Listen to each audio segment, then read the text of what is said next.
हमारे धन्यवाद बेटों को ग्रहण किया है, आपके पवित्र वचन सुनने के लिए आए हैं परमेश्वर। आपके सेवकों के द्वारा, आपकी सेवा के द्वारा हमारे साथ आप बात कीजिए। आपके नाम की महिमा हो, हर एक जन पर आपकी आशीष के हाथ में यीशु के नाम से प्रार्थना मांगते हैं। हम बैठ जाएंगे।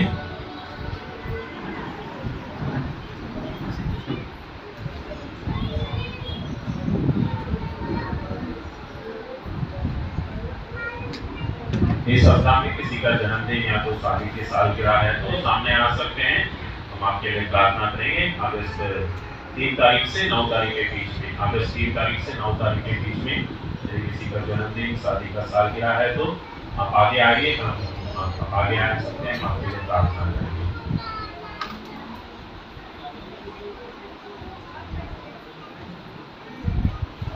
जरा ये बीच का जगह छोड़ के ना यहाँ पर बैठ जाए। जरा ये बीच चलने का बनाने जाने का।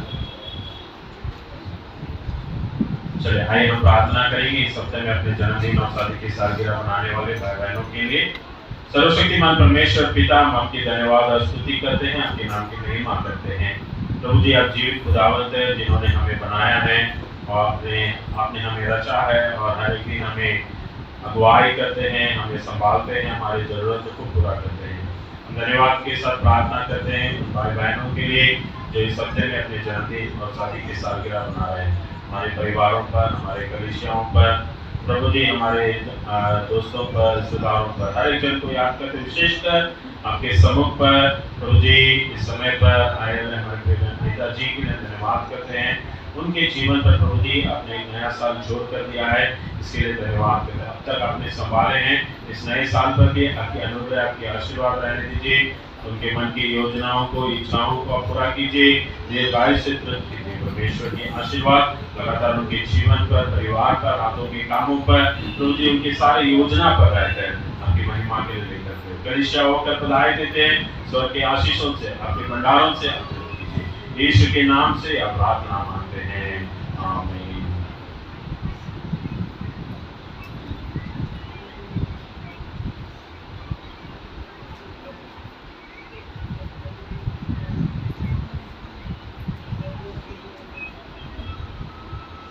Hallelujah, hallelujah. आप सबों को प्रभु यीशु मसीह के नाम से मैं स्वागत करता हूँ। परमेश्वर हमसे प्रेम करता है, आप सबों को आशीष देने वाला परमेश्वर। Hallelujah, hallelujah. महीने के पहले रविवार पर परमेश्वर को पवित्र स्थान पर आने के लिए और उनके वचनों को सुनने के लिए प्रभु ने अनुग्रह किया है। हम धन्यवाद देते हैं। विशेषकर आज के दिन पर हमारे आराधना पर प्रभु के वचन लाने के लिए आए वाले प्रिय परमेश्वर के सेवकों को हम स्वागत करेंगे। हम जानते हैं तो ये हमारे पास्टर बलराम जी को हम सब जानते हैं ना, बलराम जी को हम सब जानते हैं। पहले भी मैं बताया हूँ, वो बाइबल कॉलेज में पढ़ाई कर रहे हैं। पास्टर के लिए जो तैयारी होती है, प्रशिक्षण होती है, वो पढ़ाई में वो है। और अब हफ्ते हमारे कलीसिया पर सेवा देने के लिए और उनकी प्रशिक्षण की जो तैयारी होती है उसका एक भाग भी होता है कलीसियाओं पर जाकर और तैयार होना, प्रशिक्षण देना। तो उस स्थिति से आते हैं। हम धन्यवाद देते हैं कैलेब इंस्टीट्यूट के लिए। पिछले साल भी वहाँ से सब लोग आए थे।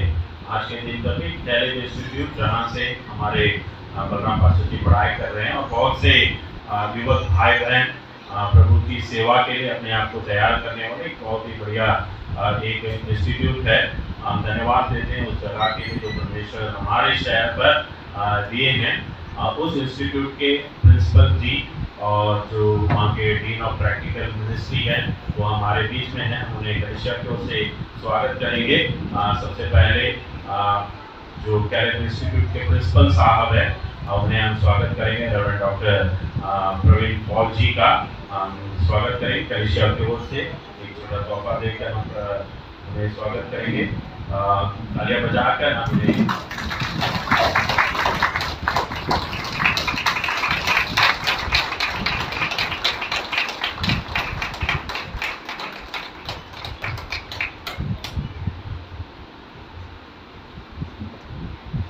उसी प्रकार से डॉक्टर प्रवीण कुमार जी का भी धन्यवाद देते हैं जो डीन ऑफ प्रैक्टिकल वर्क को पहले भी हमारे बीच में आए हैं एक समय पर हमारे गुड फ्राइडे के सर्विस में भी प्रभु का वचन उन्होंने दिया था। पिछले साल भी आए थे, आज भी वो आए हैं। मेरे अच्छे एक दोस्त है, उन्हें भी हम स्वागत करेंगे, ताली बजाकर उन्हें भी हमारे मंदिर में स्वागत।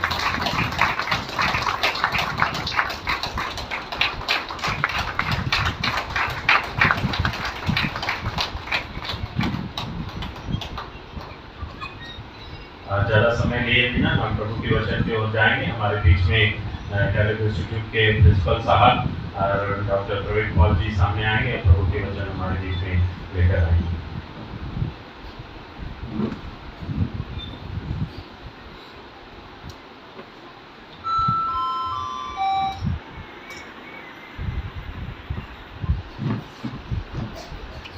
प्रभु यीशु मसीह के मीठे और मधुर नाम में मैं आप सभी का अभिनंदन करता हूँ और मेरा ये मानना है कि हम एक साथ मिलकर परमेश्वर की आराधना कर सकते हैं, क्योंकि ये परमेश्वर की इच्छा के अनुसार संभव हो सका है।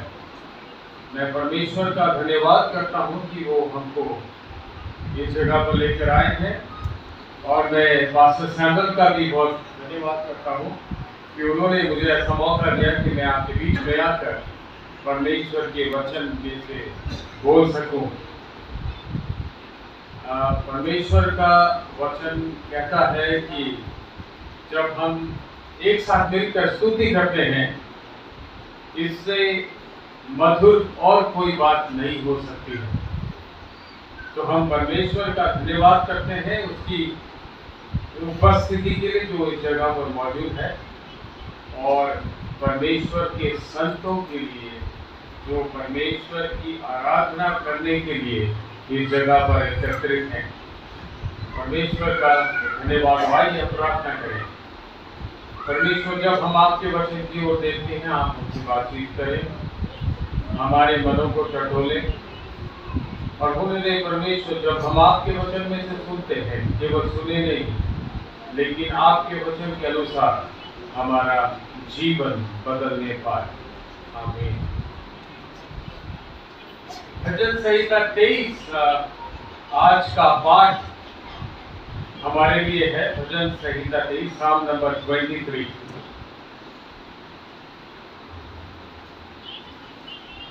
भजन 23 सब लोग जानते हैं कि नहीं? संडे स्कूल के दिनों से या बहुत सालों से आपने भजन 23 के बारे में सुना होगा और बहुत से लोगों ने मेमोराइज भी कर लिया होगा, मुखाग्र कर लिया होगा। तो आज हम देखेंगे कि परमेश्वर कौन सी बातें हमें अपने वचन से कुछ ऐसी है जो हमें नहीं सिखाना चाहता है, नए तरीके से हमको समझाना चाहता है, और क्या ऐसी बातें हैं जो आज हम एक बार फिर से सीखेंगे और देखेंगे अपने जीवन में कि हमारे जीवन में ये बातें हैं कि नहीं। पहली बात इस भजन में हम देखते हैं, यहोवा मेरा चरवाहा है। चरवाहा या शेपर्ड, आप किस तरह से चरवाहे को देखते हैं? आजकल हमारे बीच में या हमारे संदर्भ में ऐसा पाया जाता है, चरवाहे किस प्रकार के लोग होते हैं? किस प्रकार के लोगों को चरवाहा बनाया जाता है हमारे आजकल के संदर्भ में? हाँ, जो भेड़ बकरी को चराता है। लेकिन किस प्रकार का व्यक्ति होता है? नहीं, वो तो बाइबल में जो लिखा है, आपने एकदम सही कहा। लेकिन आजकल के जमाने में आपने देखे ना, चरवाहे भेड़ बकरियों को लेके जाते रहते। कुछ दिन पहले चरवाहे आए थे, कैलिब की बाउंड्री के पीछे भी बैठे हुए थे। किस प्रकार के व्यक्ति होते हैं? बहुत स्मार्ट होते हैं, सबसे ज्यादा निपुण होते हैं, ऐसे होते हैं क्या आजकल के चरवाहे? कैसे होते हैं? आजकल के जमाने में जो हम चरवाहे देखते हैं वो कैसे होते हैं, गांव में या बस्तियों में, जिसको और कोई काम नहीं है, पढ़ाई लिखाई नहीं की या कुछ शारीरिक रूप से अपंग है, और कोई काम नहीं कर सकता है, तो चलो कोई काम नहीं है, इसको भेड़ बकरियों की देखने के लिए ठहरा देते हैं। और देखा होगा, मैं बेंगलोर में काफी साल तक था, 8 साल तक मैं बेंगलोर में था, तो वहां मैंने चरवाहे देखे। वो चरवाहों को ले जाते थे स्लॉटर हाउस की तरफ, जहां पर उनका काम तमाम हो जाता है। चरवाहे, आजकल के चरवाहे जो हैं वो अपना पेट भरने के लिए भेड़ बकरियों की देखभाल करते हैं। लेकिन जब दाऊद कहता है यहोवा मेरा चरवाहा है, मुझे कुछ घटी ना होगी, वो ऐसे चरवाहे के बारे में बात कर रहा है जो कि अपनी भेड़ों की देखभाल करने के लिए सब कुछ अपना दे देता है।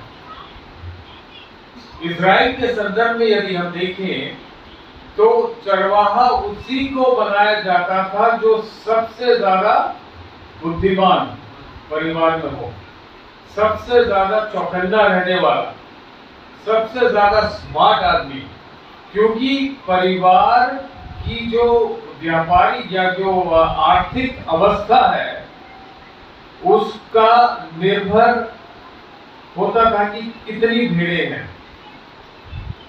जिसके पास ज्यादा भेड़ें हैं वो ज्यादा अमीर है, वो ज्यादा मतलब उसके पास ज्यादा संपत्ति है, क्योंकि उस समय में जमीन जायदाद को छोड़कर भेड़ बकरियां ही एक परिवार की या समाज की संपत्ति होती थी।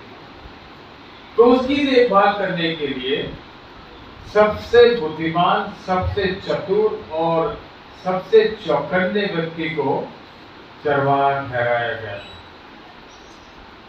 दूसरी बात हम देखते हैं, चरवाहा यदि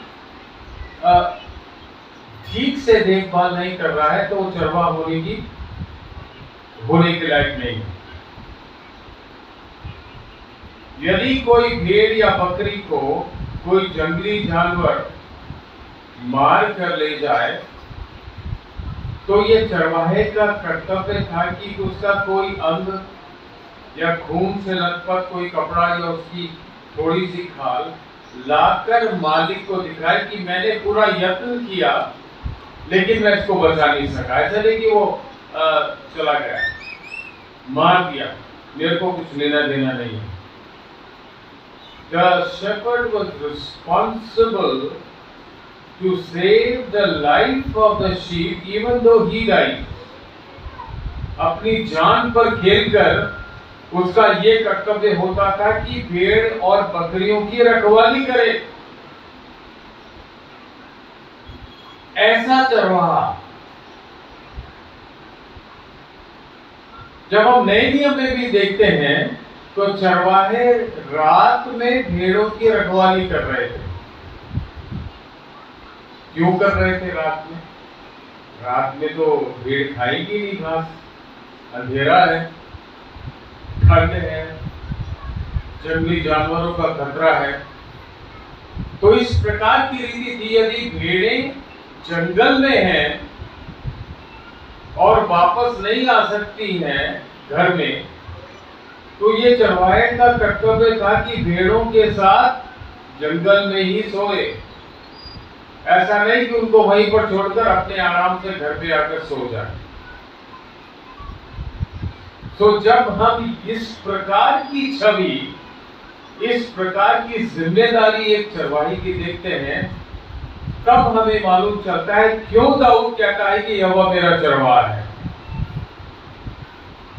मुझे कुछ घटी ना हो। आप परमेश्वर यहोवा को एक चरवाहे के रूप में देखते हैं कि नहीं? और क्या कहता है? मुझे कुछ घटी ना होगी। कभी कभी हम सोचते हैं कि परमेश्वर केवल हमारी आत्मिक कमी या घटी को पूरा करेगा, या कभी कभी हम सोचते हैं केवल परमेश्वर हमको स्वर्ग में ले जाएगा।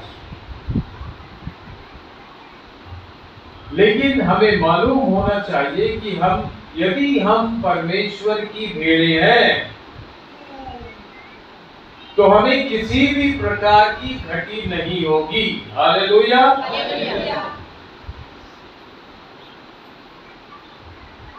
तो पहली बात, क्या परमेश्वर हमारा चरवाहा है कि नहीं?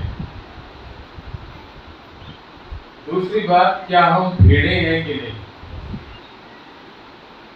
बकरियां तो परमेश्वर हमारा चरवाहा नहीं है। भेड़ और बकरी में क्या फर्क होता है? भेड़ें हमेशा अपना सिर नीचे झुकाकर चरवाहे के पीछे चलती हैं। बकरी इधर उधर मुंह मारती है, सब कुछ खाती है।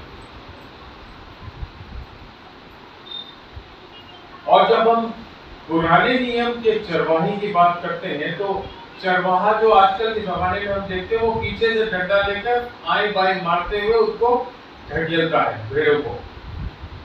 लेकिन पुराने नियम में चरवाहा आगे चलता था, हर एक भेड़ को उसके नाम से पुकारता था और उसकी जो लाठी थी उसकी आवाज को सुनकर भेड़ें उसके पीछे पीछे आंख मूंदकर चलती थी। तो ऐसी छवि यदि हमारी चरवाहे की है और चरवाहा जो हमारा परमेश्वर है, इस प्रकार से हम उसके पीछे पीछे चलेंगे तभी हमको कोई घटी ना होगी। ये नहीं कि सप्ताह भर हम कुछ अपने मन की कर रहे हैं, किसी और चीज के पीछे भाग रहे हैं, परमेश्वर के पीछे नहीं चल रहे हैं, वचन को नहीं पढ़ रहे हैं, प्रार्थना में जीवन नहीं बिता रहे हैं,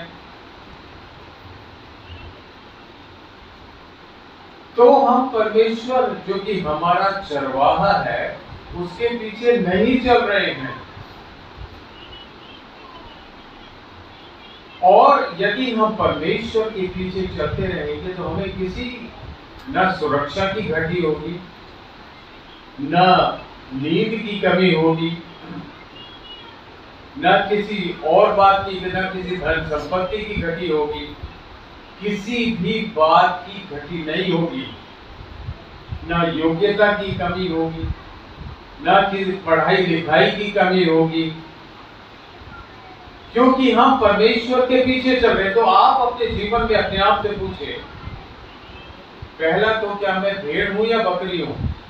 हर जगह मुंह मारता रहता हूं, हर जगह किसी पर भी भरोसा करता हूं या करती हूं, या मैं परमेश्वर के पीछे चल रही जो मेरा चरवाहा है, वो मुझे हरी हरी चराइयों में बैठाता है। परमेश्वर के पीछे यदि हम चलेंगे, एक अच्छा चरवाहा जो है अपनी भेड़ों को हरी चराइयों में ले जाता है, सूखी चराइयों में नहीं ले जाता, ऐसी जगह ले जाता है जहां पर हरी घास है, जहां पर सुख है, जहां पर अच्छा खाने को है, और वह मुझे सुखदाई जल के झरने के पास ले चलता है, जहां पर सुख का जल मिलता है।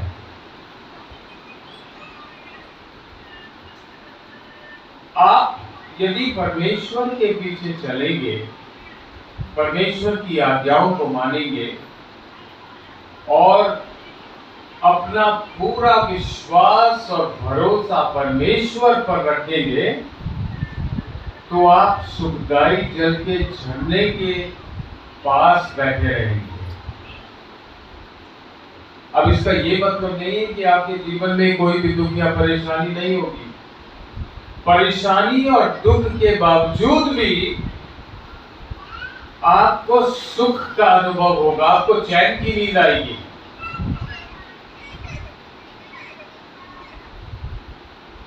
पद 4 में दाऊद लिखता है, चाहे मैं घोर अंधकार से भरी हुई तराई में भी होकर चलूं तो भी हानि से न डरूंगा। अब दाऊद के जमाने में हम इस्राएल को जानते हैं कि छोटी छोटी घाटियों का वो भी वहां पर देश था, और जब चरवाहा अपनी भेड़ों को लेकर जा रहा है तो भेड़ों को कभी कभी जो चीता है या भेड़िया है उसकी छाया दिखती थी, क्योंकि भेड़िया आसपास दिख रहा है, एक छोटे से पहाड़ पर उसकी छाया उसको दिखती थी। और ज्यादातर जो भेड़ें हैं वो पहाड़ पर नहीं चढ़ती, वो घाटियों में ही रहती है। तो ये छवि भी दाऊद कहता है, मैं चाहे घोर अंधकार, चाहे मैं किसी भी परेशानी से होकर गुजरूं, चारों तरफ मेरे जो है दुश्मन हैं, मेरे सताने वाले हैं, फिर भी मैं हानि से नहीं डरूंगा, क्योंकि तू मेरे साथ रहता है। परमेश्वर हमारे साथ रहता है, और चरवाहे की यही जिम्मेदारी थी कि वो हमेशा भेड़ों के साथ साथ रहे। तेरे सोते और तेरी लाठी से मुझे शांति मिलती है। जो उसकी जो आजकल जो बिशप लोग हैं वो एक मुड़ा हुआ ऐसा एक हाथ में लाठी लेते हैं। आपने देखा बिशप की लाठी को? वो छाते की तरह ऐसा मोड़ा रहता है और बड़ा, उसके कद से भी ऊंचा। तो ये लाठी चरवाहे के पास होती थी और वो उसको जमीन पर मारकर या पत्थर पर मारकर हमेशा आवाज निकालता रहता था, और भेड़ों को मालूम रहता था कि चरवाहा हमारे साथ है। और यदि कोई जंगली जानवर आ जाए तो उस लाठी को वो इस्तेमाल करता था ताकि उस जानवर को भगा सके। यदि वो उसको बार बार पत्थर पर मार रहा है, उससे आवाज आ रही है, तो जंगली जानवर पास नहीं आते थे। और उसका जो मुड़ा हुआ हिस्सा है उससे वो भेड़ों को बचाता था। यदि कोई भेड़ गड्ढे में गिर गई है या कोई भेड़ झाड़ी झंकार में फंस गई है, उसको वो खींच कर निकालने के लिए उसका इस्तेमाल करता था। और इसीलिए दाऊद कहता है, तेरे सोते और तेरी लाठी से मुझे शांति मिलती है। और दाऊद ये इसलिए लिख रहा है क्योंकि वो खुद चरवाहा था। जब शमूएल के पास लोग आए, शाऊल चला गया था और परमेश्वर ने दाऊद को चुना, तो दाऊद अपने बेटों को दिखा रहा है, ये है बड़ा है, ये बहुत दिखने में अच्छा है। लेकिन शमूएल ने कहा ये नहीं है, हाँ एक और है जो भेड़ों की चरवाही कर रहा है। तो दाऊद को मालूम था कि चरवाहे का क्या कर्तव्य है, चरवाहे और भेड़ों का क्या संबंध होता है। और इसलिए वो कहता है, यहोवा मेरा चरवाहा है, मुझे कोई घटी ना होगी। क्या आप परेशान रहते हैं? क्या आप चिंतित रहते हैं? मेरा क्या होगा, मेरी नौकरी का क्या होगा, मेरे बच्चों का क्या होगा? चिंता मत करें, क्योंकि परमेश्वर मेरा चरवाहा है। बोलिए, परमेश्वर मेरा चरवाहा है, जोर से। परमेश्वर मेरा चरवाहा है, मुझे कोई घटी ना होगी। हालेलुया।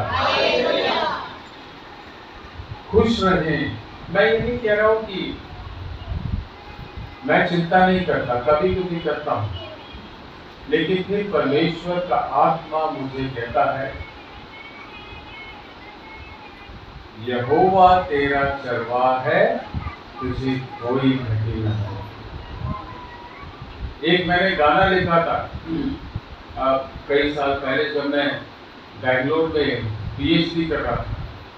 चिंता छोड़ दे मूर्ख बंदे, चिंता छोड़ दे मूर्ख बंदे, चिंता छोड़ दे मूर्ख बंदे, चिंता चिंता चिंता छोड़ दे, चिंता चिंता चिंता छोड़ दे, चिंता छोड़ दे मूर्ख बंदे, चिंता छोड़ दे मूर्ख बंदे। चिंता करके क्या पाएगा, दुख ही दुख में हो जाएगा। चिंता करके क्या पाएगा, दुख ही दुख में हो जाएगा। उसकी शरण में आजा बंदे, यीशु की शरण में आजा बंदे। चिंता चिंता चिंता छोड़ दे, चिंता चिंता चिंता छोड़ दे, चिंता छोड़ दे मूर्ख बंदे। तो आज से चिंता करना छोड़ दें, परमेश्वर पर भरोसा रखें। एक भेड़ बन, हमेशा भेड़ बने रहें, बकरी की तरह यहां वहां ना कूदे। और अंत में क्या लिखता है, तू मेरे सताने वालों के सामने मेरे लिए मेज बिछाता है। दुश्मन रहेंगे, परेशानियां रहेंगी, हो सकता है कोई बीमारी भी रहे, लेकिन परमेश्वर की मेज हमारे लिए हमेशा तैयार रहेगी। और क्या कहता है, निश्चय भलाई और करुणा जीवन भर मेरे साथ साथ बनी रहेंगी। यदि हम हिब्रू में इसके ट्रांसलेशन को देखें तो लिखा है, वहां पर शब्द इस्तेमाल किया गया है रादफ। रादफ का मतलब होता है जोरदार पीछा करना, परसिस्टेंट परसूट, साथ साथ बनी नहीं रहेंगी। भलाई और करुणा मेरे पीछे पीछे दौड़ेगी। हालेलुया। क्या आप चाहते हैं कि भलाई और करुणा और सब अच्छी चीजें आपके पीछे दौड़े? तो एक परमेश्वर की भेड़ बने, परमेश्वर पर भरोसा रखें। यहोशू के लिए परमेश्वर कहता है, all these things will overtake you, all the blessings will overtake you। पीछा ही नहीं करेंगी, लेकिन तुम्हारे को ओवरटेक कर देंगी।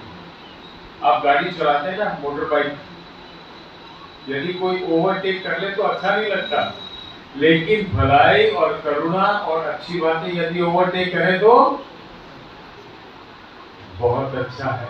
आप अपने जीवन में लगातार चलते रहें, परमेश्वर के पीछे चलते रहें। भलाई आगे आपका इंतजार कर रही है, अच्छी वस्तुएं आपका इंतजार कर रही हैं, परमेश्वर की महिमा और करुणा आपके लिए इंतजार कर रही हैं। आपका अच्छा भविष्य और आपके बच्चों का अच्छा भविष्य, आपके माता पिता का अच्छा भविष्य आपके लिए इंतजार कर रहा है। परमेश्वर में चलते रहें, सही चलते रहें। तो ये नहीं कि बनी रहेगी, हमारे पीछे पीछे आएंगे, क्योंकि हम चरवाहे के पीछे चल रहे हैं। हालेलुया। चरवाहा हमारा प्रभु यीशु मसीह हमारा चरवाहा है। परमेश्वर मेरा चरवाहा है, मुझे किसी भी बात की घटी न होगी। आइए हम प्रार्थना करें। परमेश्वर, हम आपका धन्यवाद करते हैं आपके सुंदर वचन के लिए, वचन 23 के लिए। आज आपने हमसे बातचीत की है परमेश्वर। हो सकता है कि यहाँ पर हमारे कुछ भाई भाई बैठे हैं जिनके पास किसी भी बात की घटी है या किसी घटी को महसूस करें। परमेश्वर, हमारी हर एक कमी घटी को आप पूरा करें, हमें भेड़ बने रहने दें। बोले दे परमेश्वर कि हम सब लोग आपके पीछे पीछे चलते जाएं और आशीष ही ना पाए, लेकिन अन्य जातियों के लिए, सभी लोगों के लिए एक बड़ी आशीष का कारण बने। परमेश्वर हम सभी को आशीष दे, यीशु मसीह के नाम से मांगते हैं, आमीन।